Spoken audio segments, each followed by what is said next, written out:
Colony president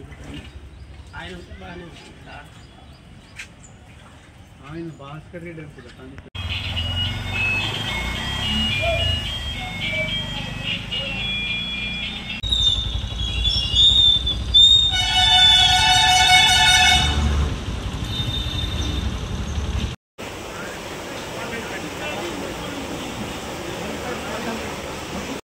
Vishwanath colony ఎప్పుడు నీళ్ళు వర్షం వచ్చినప్పుడల్లా ఎలా వస్తాయేమో నీళ్ళు అన్నీ నిండిపోయినాయి, ఇళ్ళకి వెళ్ళిపోతున్నాయి.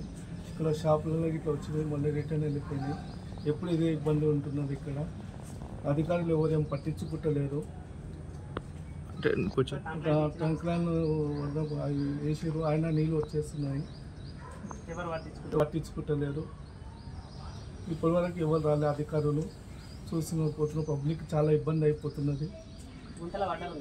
నేను ఇక్కడ గుంత ఉన్నది, గుంతలో 2-3 బైకులు పడ్డాయి. పాపం వాళ్ళకు చాలా దెబ్బలు తగిలినాయి. హాస్పిటల్ తీసుకెళ్ళి పిల్లలు ఇక్కడ స్థానికులు కాలనీ వాళ్ళు హాస్పిటల్ తీసుకెళ్ళి చూపించారు.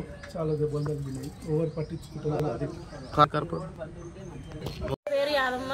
రాత్రి 10:30కి వెళ్ళి స్టార్ట్ అయిన నీళ్ళు. మేము ఇప్పుడు బయటికి వెళ్ళాలంటే పాల ప్యాకెట్ తెచ్చుకోవాలని కూడా తెచ్చుకోనికి లేదు. మా పిల్లలకి ఇప్పుడు స్కూల్కి పంపించాలన్నా లేదు. మాకు తాగడానికి నీళ్ళు లేవు. ఇప్పుడు వాడుకోవాలంటే నీళ్ళు లేవు. ఇప్పుడు స్నానాలు ఏం చేయాలి, మేము ముఖాలు ఏం కడుకోవాలి, మా పరిస్థితి ఏంటి?